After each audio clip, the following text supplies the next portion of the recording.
దేవుడు మనం మొరపెడితే ఆయన త్వరగా మన యుద్ధకు వచ్చే దేవుడు. మనం పిలిస్తే ఎవరు వస్తారో రాదో తెలియదు, కానీ నువ్వు పిలువగా ఆయన పలికే దేవుడు, నువ్వు మొరపెట్టగా ఆయన నీకు ఉత్తరం ఇచ్చే దేవుడు.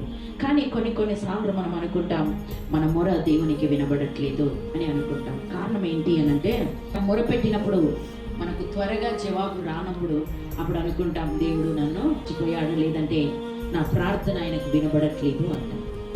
మన ప్రార్థన తప్పకుండా ఆయన చెవులలో చొచ్చుచూంది.